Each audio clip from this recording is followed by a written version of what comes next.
The deadliest weather event of the last decade wasn't a hurricane. It wasn't a tornado. It was water, getting warmer by less than 2 degrees. Here's why that should terrify you more than any storm. It sounds impossible. 2 degrees doesn't even change how the water feels on your skin.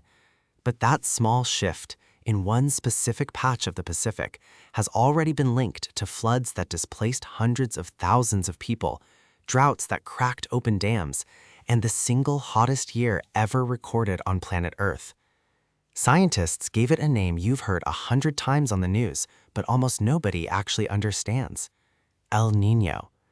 So what exactly happens when 2 degrees of ocean water can do that much damage?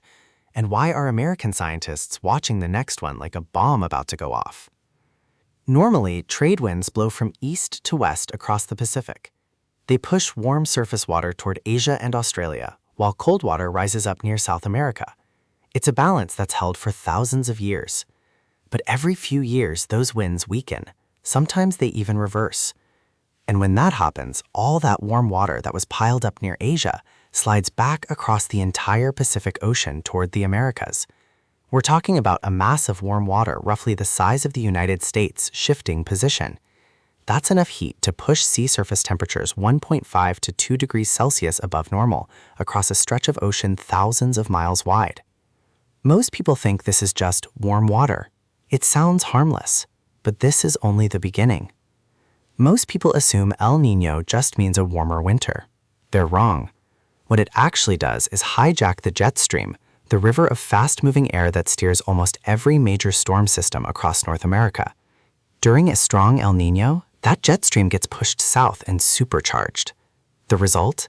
California and the Southwest get hit by relentless, flood-triggering rainstorms, while the Midwest and North often see a strangely warm, dry winter with almost no snow.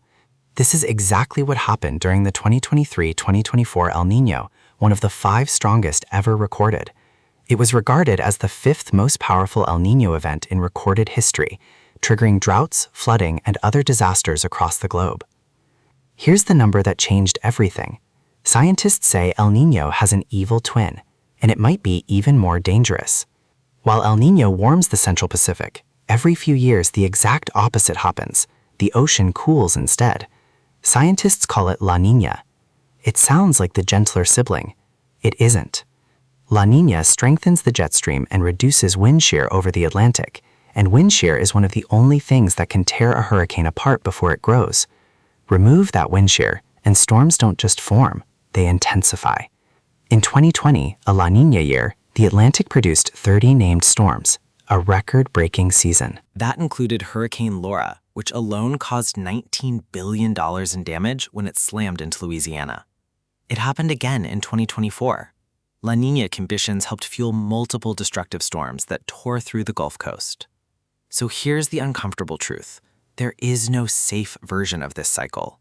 El Niña floods the Southwest and starves snowpack in the North. La Niña loads the gun for hurricane season and dries out the same regions El Niño just flooded. Most people think these are 2 separate problems. They're actually 2 ends of the same lever. And right now, that lever is swinging harder than scientists have ever recorded. And this is where it gets uncomfortable. Because El Niño doesn't just reroute storms. It can quietly push the entire planet's temperature into record-breaking territory. Earth's average temperature had already risen 1.2 degrees Celsius since pre-industrial times. Then El Niño added its own boost on top of that, and the math became terrifying. In 2024, Earth experienced the hottest year recorded in human history, partly fueled by that El Niño boost. And it's not a one-time fluke. Climate scientist James Hansen has warned that even a moderately strong El Niño in the next year or 2 could drive global temperatures to roughly 1.7 degrees Celsius above pre-industrial levels, a threshold many scientists consider a danger zone for the entire climate system. The heat doesn't stay in the air. It sinks into the ocean, bleaching coral reefs and disrupting fisheries that millions of people depend on for food and income. But scientists are even more worried about something else.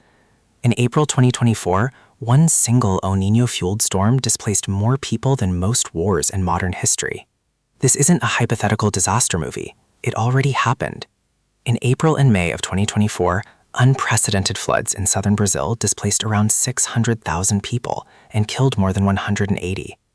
To understand how extreme this was, a similar flood in 1941 took 22 days for the water to reach dangerous levels.